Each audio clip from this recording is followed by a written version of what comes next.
বাংলাদেশ এখন এই মুহূর্তে কি ফুটন্ত কড়াই থেকে জ্বলন্ত উনুনে পড়েছে। কিভাবে? এবং আপাতত দৃষ্টিতে আমাদের মনে হচ্ছে যে একটা সংকট বোধহয় প্রশমিত হয়েছে।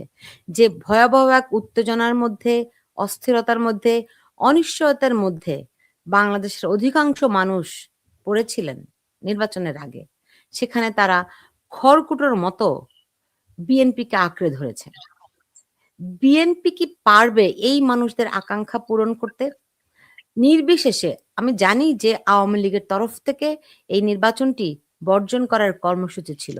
কিন্তু বাংলাদেশের অনেক মানুষই কিন্তু এই নির্বাচনে অংশগ্রহণ করেছে। এমনকি অনেক আওয়ামী লীগ সমর্থকরাও কখনো চাপের মধ্যে পড়ে, কখনো একটা তাগিদ থেকে, অস্থিরতা থেকে, যন্ত্রণা থেকে যে আমার মুক্তিযুদ্ধের বাংলাদেশটি হারিয়ে যাবে।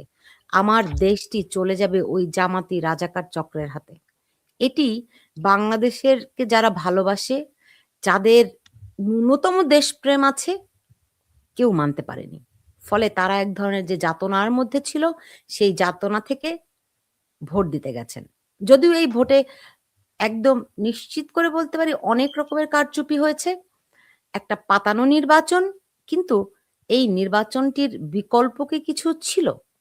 সঙ্গত কারণে প্রশ্নটি আসে, কারণ ডক্টর ইউনূস সরকার যেই মেকানিজম তৈরি করেছেন, যেই মপতন্ত্র বাংলাদেশে চালু করেছেন এবং জামায়াতের ঘাড়ে চেপে যেভাবে করে তিনি এক মুখোশ দিয়ে ১ম এ বাংলাদেশের মানুষকে প্রতারিত করেছেন।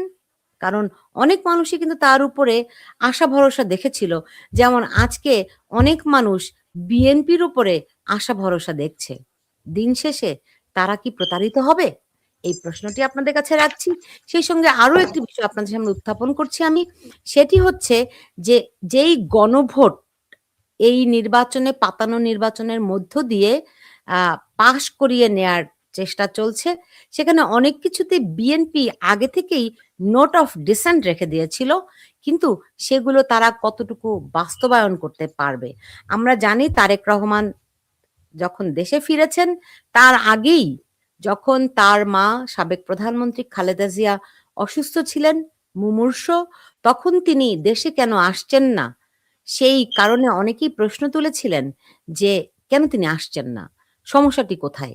বাধ্য হয়ে তারেক রহমান তার সামাজিক যোগাযোগ মাধ্যমে একটি পোস্ট করেছিলেন যে, তার দেশে ফেরার বিষয়টি তার একক নিয়ন্ত্রণে নয়। আপনারা নিশ্চয়ই কথাগুলো ভুলে যাননি।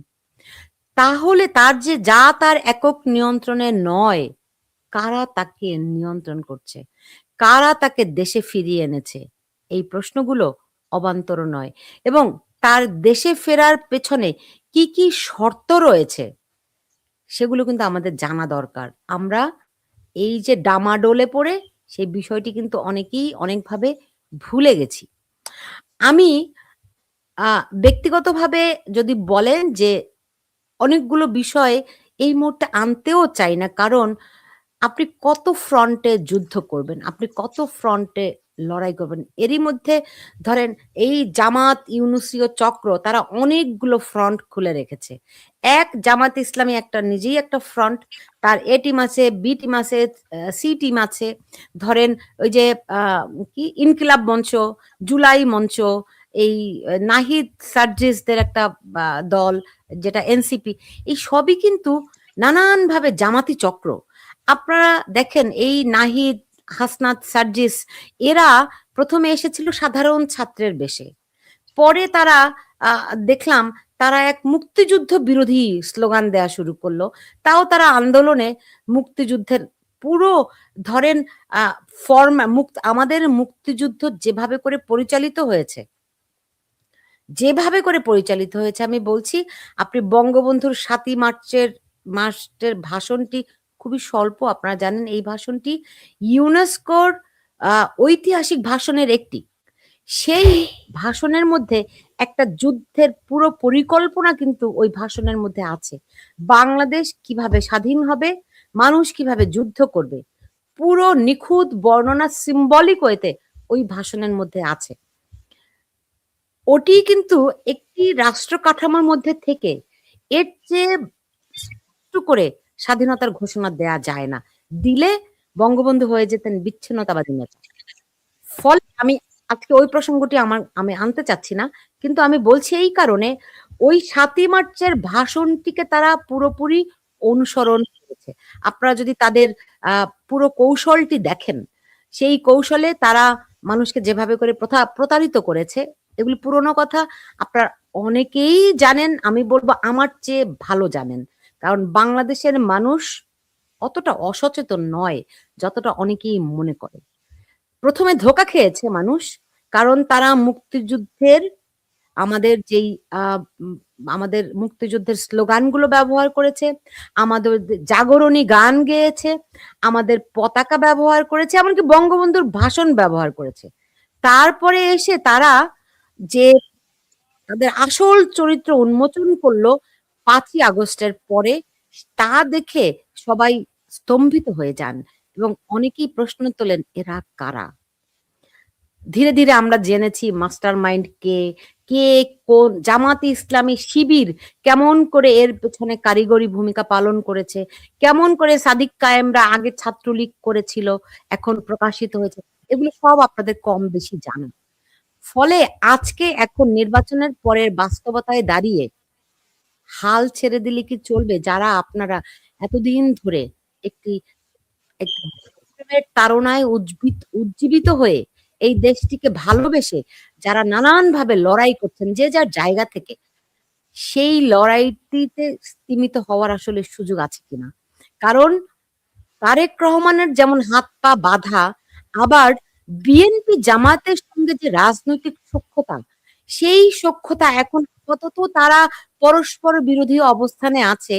কিন্তু সেই অবস্থানটি যেকোনো সময় আমূল বদলে যেতে পারে এবং পুরো ছকটি আসলে ওই প্রতারণার মতোই কিনা, যা আমাদেরকে দেখানো হয়েছে জুলাইয়ে, তার মতো করে ডেলিভারি দেয়া হয়েছে ভিন্ন। আপনারা দেখছেন বিএনপি বিজয়ী হয়েছেন, জামাতে ইসলামী বিরোধী দলে গেছে। কিন্তু আজকে দেখুন, বাংলাদেশের যারা ভোট দিয়েছেন, তাদের একটা অংশ এমনিতেও ভোট দিতেন বিএনপিকে। যারা বিএনপির একেবারে কড়া সমর্থক, তারা তো অবশ্যই ভোট দিতেন। এবং এটি বিএনপির একটা বেইজ আছে, শক্ত একটা বেইজ আছে বিএনপির। কিন্তু আরো অনেক মানুষ, এমনকি আওয়ামী লীগের মানুষরাও ভোট দিয়েছেন বিএনপিকে, শুধুমাত্র ওই আশা থেকে যে মুক্তিযুদ্ধকে, এই স্বাধীন বাংলাদেশটিকে, আমাদের যে ৩০ লাখ শহীদের আকাঙ্ক্ষার বাংলাদেশ, সেটি আমরা ওই রাজাকারদের হাতে তুলে দিব না। শুধুমাত্র এই চেতনা থেকে, এই জাগরণ থেকে, এই অনুভূতি থেকে তারা বিএনপিকে ভোট দিয়েছে। যদিও বিএনপির হাত ধরে স্বাধীন বাংলাদেশে এই জামাতে ইসলামীর উত্থান হয়েছে।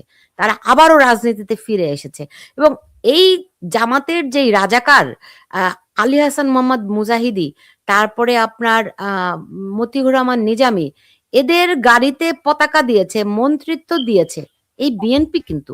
আমরা ভুলে যাইনি, আপনারাও ভুলে যাননি। আজকে যখন তারেক রহমান এই ডাক্তার শফিকুর রহমান জামাতের আমিরের বাড়িতে যান, আপনাদের কি প্রশ্ন ওঠে না? এই যেই মানুষরা তাদের বিএনপি সমর্থক নন কিংবা একেবারে সুইং ভোটার, তারা পর্যন্ত যখন বিএনপিকে ভোট দেয়, আর সেই বিএনপি যখন জামাতের আমিরের বাড়িতে ফুলের তোড়া নিয়ে যান, এটার মধ্যে কি ইঙ্গিত?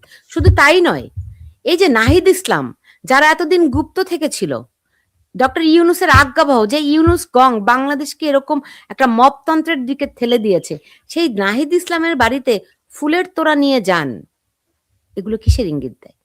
বলতে পারেন তাদের রাজনীতিতে হিসেব নিকেশ ভিন্ন ভিন্ন, অনেক কিছু হতে পারে, কিন্তু নৈতিকতার প্রশ্নে, দেশের স্বার্থে যে বা যারা আপোষ করে, তারা কখনোই দেশের স্বার্থ সংরক্ষণ করে না।